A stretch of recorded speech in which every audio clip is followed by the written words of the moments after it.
Sebagai salah satu alat bantu dalam beraktivitas, sepatu juga berfungsi sebagai alat pelindung kaki yang sangat berguna untuk melindungi kaki dari benda-benda di sekitar kita. Sepatu merupakan bentuk variasi terbaru dari sendal yang sudah lebih dahulu dibuat dan digunakan sejak zaman purbakala sebagai pelindung telapak kaki dari benda-benda tajam. Dahulu orang membuat sendal dari berbagai macam bahan seperti kayu, kulit binatang, dan lainnya. Namun seiring berjalannya waktu, sendal ini berubah bentuk karena beberapa alasan seperti misalnya karena sandal lebih mudah lepas saat digunakan. Sehingga orang mulai berpikir untuk mencari cara lain agar sendal ini tidak mudah lepas dan mudah untuk digunakan. Kalau sendal biasanya hanya memiliki alas dan diikat dengan tali sehingga mudah lepas, maka orang mencari cara agar bagaimana alas kaki ini tidak mudah lepas. Oleh karena itu, dibuatlah sebuah pembungkus yang berfungsi sebagai pelindung kaki bagian atas yang direkatkan atau dijahit pada alas agar tidak mudah lepas. Seiring berjalannya waktu, manusia mulai menemukan cara tersebut, kemudian mulai membuat sepatu dari bahan kulit sebagai pembungkusnya. Dan pada zaman modern seperti saat ini, yang sudah semakin canggih dan modern, manusia telah menemukan bahan yang lebih berkualitas dan lebih awet. Sektor industri sepatu saat ini telah banyak mengalami kemajuan, baik dari bahan baku, proses pembuatan, dan alat pembuatnya yang sudah menggunakan teknologi mesin. Bahan baku yang dipakai biasanya bermacam-macam, sesuai dengan kebutuhan dan kualitas sepatu yang akan dibuat. Bahkan tak jarang para produsen sepatu harus mengimpor bahan bakunya dari luar negeri, agar produk yang dihasilkan akan lebih berkualitas. Nah guys, kali ini kita akan cari tahu mengenai proses pembuatan dari sepatu ini. Sebelum itu, jangan lupa subscribe, like, komen, dan share ya guys, agar kalian tidak ketinggalan info-info menarik dan menambah wawasan kalian.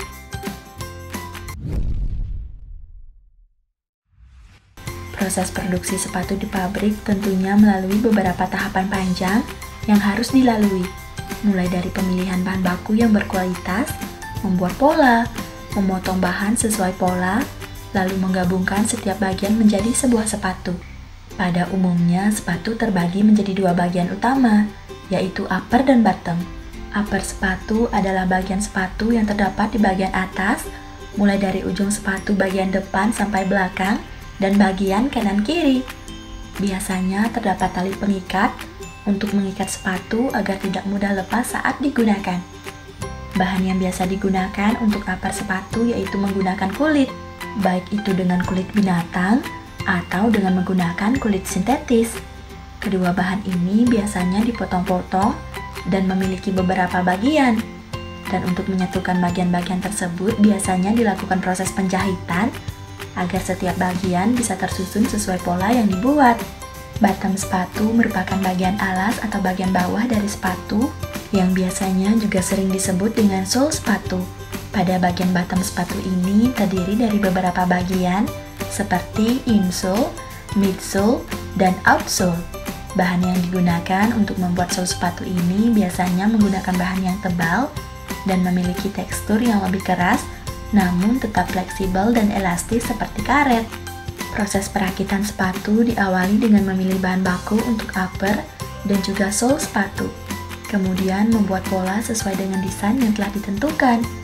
Setelah itu dilakukan proses cutting atau pemotongan bahan. Setelah semua bagian selesai dibuat, langkah selanjutnya adalah menggabungkan semua bagian menjadi sebuah sepatu. Detail dari proses produksinya kurang lebih seperti ini nih guys. Yang pertama adalah cutting proses. Cutting proses adalah proses pemotongan bahan baku sebelum dibentuk menjadi upper atau bottom sepatu. Bahan dipotong sesuai dengan pola yang telah dibuat. Peralatan yang digunakan biasanya menggunakan mesin pemotong atau dengan peralatan manual. Tahap yang kedua adalah stitching atau sewing. Stitching atau sewing adalah proses penjahitan atau menyatukan bagian-bagian sepatu menjadi satu sesuai dengan pola yang telah ditentukan, sehingga akan terlihat bentuk dan desainnya. Proses penjahitan ini memerlukan waktu yang cukup lama, karena membutuhkan tingkat ketelitian yang tinggi. Tahap yang ketiga adalah outsole production. Outsole production merupakan bagian yang bertugas untuk membuat bagian outsole. Bahan yang digunakan untuk membuat outsole biasanya terbuat dari beberapa bahan untuk menyesuaikan dengan model, warna, dan fungsi yang diinginkan. Bahan yang sering dipakai yaitu perpaduan antara plastik, karet, dan spons. Proses pembuatan outsole terdiri dari dua jenis, yaitu dengan molding dan injection. Tahap yang keempat adalah insole production.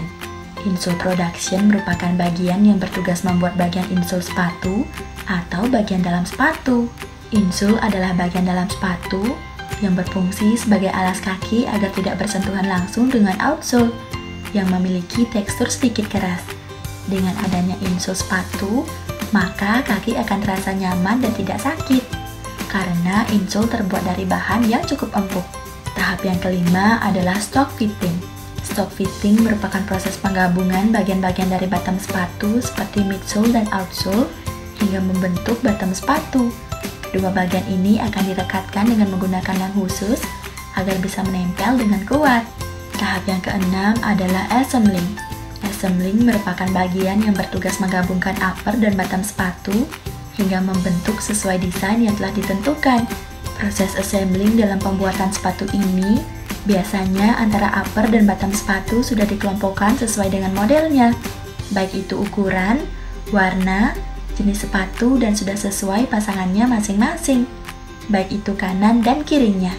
Dalam proses assembling, sepatu juga menggunakan beberapa metode seperti pengeleman, jahit, dan press. Metode tersebut dilakukan secara sistematis sesuai urutan produksi sampai menjadi sepasang sepatu. Tahap yang ketujuh adalah finishing. Finishing merupakan bagian akhir dari proses pembuatan sepatu. Pada bagian ini, setiap pasang sepatu dicek dan dikontrol oleh bagian quality control.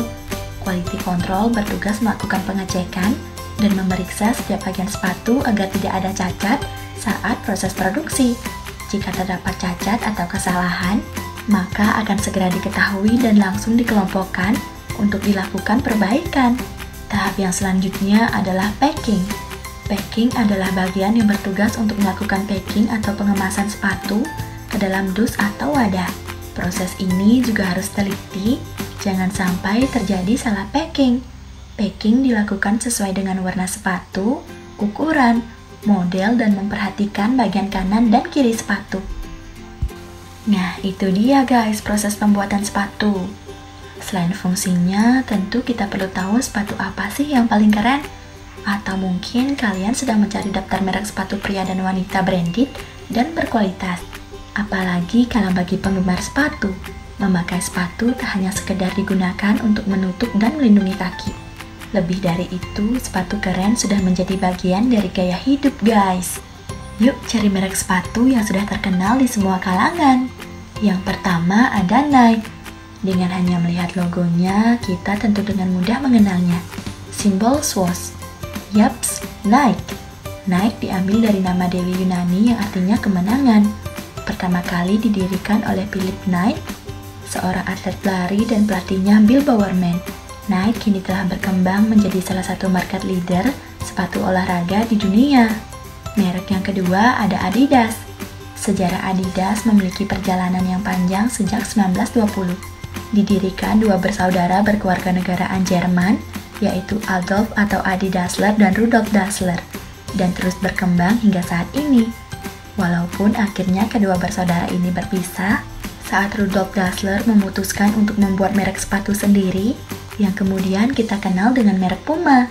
Komitmen besar Adi Dassler untuk membuat sepatu yang berkualitas mengantarkan Adidas menjadi merek sepatu yang digemari oleh atlet-atlet terkenal di dunia di ajang olahraga dunia seperti Olimpiade. Adidas merupakan akronim atau singkatan yang diambil dari nama sang pendiri, yaitu Adi Dassler. Merek yang ketiga adalah Vans. Merek sepatu ini menjadi ikon street fashion yang paling digemari di kalangan anak muda. Hal itu bukannya tanpa alasan. Vans yang memproduksi sepatu-sepatu yang untuk keperluan olahraga ekstrim, seperti skateboarding, surfing, snowboarding, dan BMX. Skateboarding dan BMX itu sendiri merupakan bagian dari street culture dan gaya hidup anak muda perkotaan yang cenderung anti kemapanan. Yang keempat ada Converse. Converse adalah brand populer yang memproduksi sepatu atletis dan menjadi ikon fashion yang digemari oleh anak muda maupun dewasa. Sepatu sneakers keren merek Converse mengawali sejarahnya sejak tahun 1908 di Amerika dan meneruskan perjalanannya yang melegenda hingga kini. Merek yang kelima ada Reebok.